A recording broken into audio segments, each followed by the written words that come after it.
Today, Bitcoin tempers its rally after crossing the $108,000 mark for the first time. FTX announces its plan to distribute assets back to customers will start in early January. And BitGo CEO Mike Belshe lays out what the distribution of those assets means for the crypto market.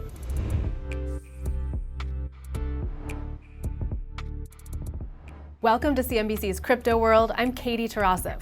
Crypto markets holding steady this morning after Bitcoin touched another record. As of noon Eastern, Bitcoin gained 0.25%, while Ether fell by the same amount. At one point, Bitcoin crossed the $108,000 level for the first time. Meanwhile, XRP jumped 4% this morning as Ripple's stablecoin, RLUSD, went live on a number of exchanges around the globe. Okay, let's talk about the top stories. European Parliament member Sarah Nafo is calling for an EU Bitcoin strategic reserve. In a speech delivered to the government body, Nafo cited President-elect Donald Trump's pro-Bitcoin ambitions and Fed Chair Jerome Powell's reference to Bitcoin as digital gold earlier this month. The EU lawmaker shared a clip of her speech on X, accompanying a writing that translates to "No to the digital euro, yes to a strategic national reserve of Bitcoin." This comes as excitement around the idea of a U.S. Bitcoin stockpile builds. Trump endorsed the idea on the campaign and reaffirmed the commitment to CNBC's Jim Cramer last week during a visit to the New York Stock Exchange. Next, FTX creditors can start getting payouts in early 2025. The exchange's Chapter 11 reorganization plan will go into effect on January 3rd, and the firm says it expects initial distributions within 60 days of that date.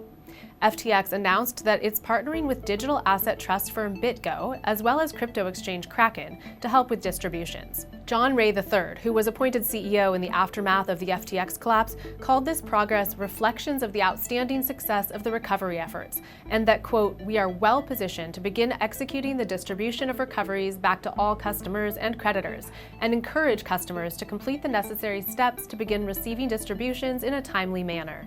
This includes steps like logging into the FTX debtors customer portal, completing KYC verification, and onboarding with BitGo or Kraken. The rollout of the reorg plan comes more than 2 years after the collapse of FTX and more than a year after its founder, Sam Bankman-Fried, was found guilty of fraud. All right, let's talk more about that distribution plan for our main story. Crypto World's Jordan Smith spoke with Mike Belshe, CEO of BitGo, about its role in the FTX distribution plan. They also talked about Belshe's outlook for crypto in 2025. All right, Mike Belshe of BitGo, thank you so much for being here. I want to start with the news from FTX. We had that reorganization news that we found out yesterday. The filing said that there will be a distribution of assets that will begin on January 3rd, and BitGo will help with that initial distribution. That's expected to take up to 60 days. Tell me about your role in that process and how you expect it to unfold. I mean, there are obviously billions of dollars in assets expected to be moved around. Tell me what you're doing there. Good to see you again, Jordan. Thanks for having me. Well, look, I mean, the FTX debtors have done, I think, a great job of moving swiftly through this process. You might recall that Mt. Gox just concluded its distributions a couple of months ago, and that was from a hack that happened 10 years ago. So kudos to the FTX team for really figuring out how to move swiftly. We've been working with the FTX team, pretty much since the bankruptcy. We didn't have a relationship with the prior management, but when John Ray took over, they immediately recognized a need for safe custody of the assets at an institutional grade. Obviously, there was a lot of assets coming out of FTX, and so we've helped store those for the last couple of years. And then as they move into this next phase, they're getting distributions back to their clients. So BitGo has been building for a decade now, institutional grade services, and it starts at the bottom layer with wallets and custody, and on top of that, you've got staking and trading and lending and borrowing and things like that. And up until now, for the most part, that's been an institutional service, but we don't think that retail users should be denied institutional grade quality. We've got the deepest order book. We're not a single exchange. We trade on all exchanges. And so we're able to kind of bring all of that. We're happy that FTX thought we could be a good venue for the retail clients from FTX coming over as well. I want to go back to something you said. You talked about Mt. Gox and the distribution that happened there. That did take some time, and we also saw, as that distribution was happening, an impact on markets. And many are concerned about the impact that this distribution would have on crypto markets. Do you have any expectations there as to what we could see happen with the price of Bitcoin or other assets as this distribution gets underway? Well, it's interesting. The Mt. Gox distribution was a distribution of the digital assets. So they were distributing, Bitcoin back. And then if there was an impact, I mean, it was certainly temporary, but that was distributing Bitcoin to people that have been denied it for 10 years, and some of them sold it.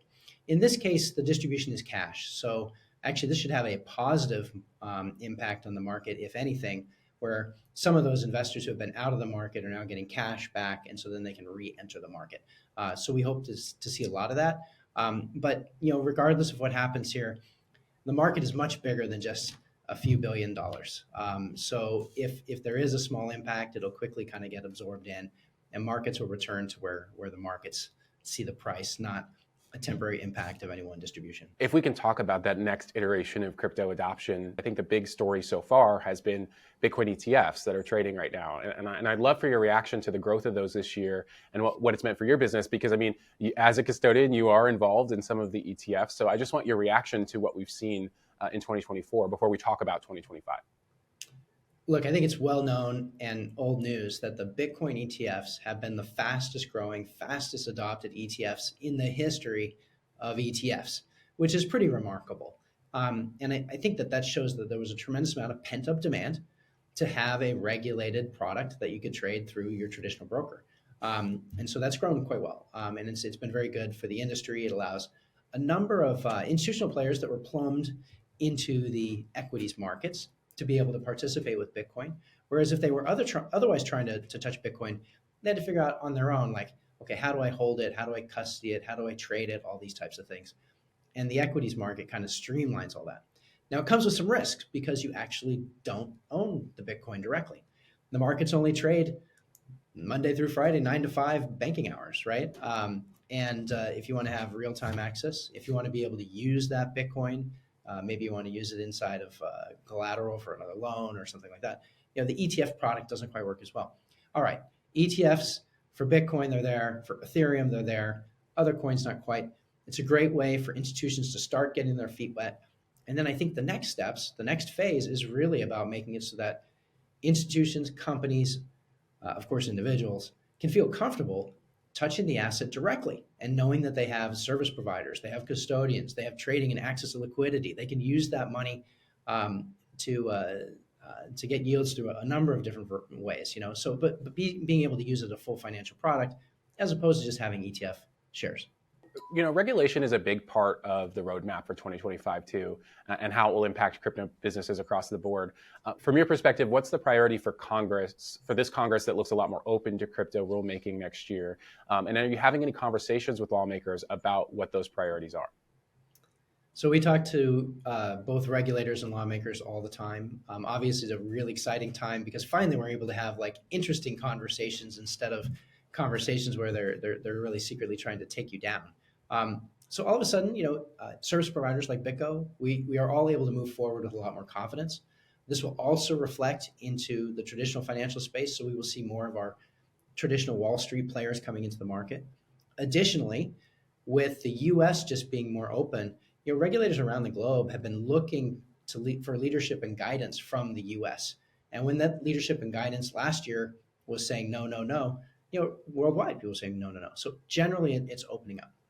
Now, in terms of what legislation is needed, it's a good question. I mean, I hate to say I agree with Elizabeth Warren, but there's one thing I do agree with her on, which is all I want is the same rules applied to digital assets as would be applied to other types of assets.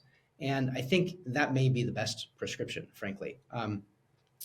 To that end, if you break down regulation, it kind of comes into 3 categories. You've got law enforcement related things. This is like AML protections, sanctions controls, transaction monitoring. We already do that better than traditional finance has ever done it. And that's because we're technology first. It's also evidenced by the fact that the largest fines in banking all are hit against the traditional banks doing their AML KYC, doing their sanctions controls, and yet still making a lot of mistakes. So that's not an issue for crypto and never has been. Same rules work just fine. The second area is investor protection. The SEC has heretofore been unclear as to what's a security and what's not. So a number of people that are providing new tokens are saying, hey, can you clarify that and help us get on the right track? I think the SEC is now going to have a real interest in solving that problem, and things will move forward. And then the third area is kind of market structure. So market structure for securities, there's one that exists. If any of these tokens are securities, we already know how to trade it. We don't need anything new. For derivatives, we already know how to do that as well. For things that are just commodity spot markets, there's nothing actually needed here. So I think in 2025, we get to start hitting the ground running, knowing that if there are concerns from regulators, if there are things that need to change, they're going to reach out to industry. They're going to help get the right rules and regulations in the right place. And we won't be just facing massive lawsuits and things like that.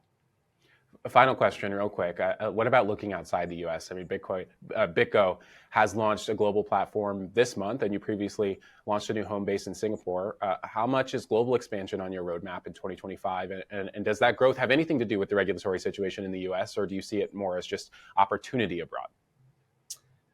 Over the last couple of years, it has been in part, hedging in case the US couldn't figure out a reasonable plan forward. But it's also been part of a broader strategy. Look, we have 7 licensed custodians around the planet today. We hit all of the major geographies from North America to Europe to Middle East to Asia. And the initial goal is just to be able to service lots of clients, right? And this is a global currency. But what's happening right now is we are building a global financial system, and we've never had one before. This is in part why regulators are so stymied. They haven't actually had to think about how to get standardized rules that work across borders everywhere. So instead, we've got silos where every nation kind of has their own set of rules. With the global financial system, you will finally be able to pay your vendors in India, in China, on a Sunday night, and get the money to them by Monday morning so that they can start manufacturing or doing whatever they're going to do without having to go through all of these hurdles. And it's going to take some time. But the reason we're building all these custodians is we can now connect them. So BitGo does a lot of settlement. You might have heard of the Go network, which is where clients of BitGo, you can have one that's connected through BitGo Germany. All of their assets stay in Europe. They never leave Europe. They're settling with a client in the US.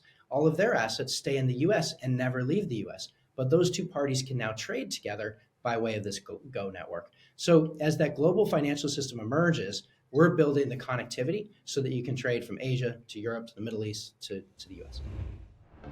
Okay, that's all for Crypto World today. We'll be back again tomorrow, and we'll see you then.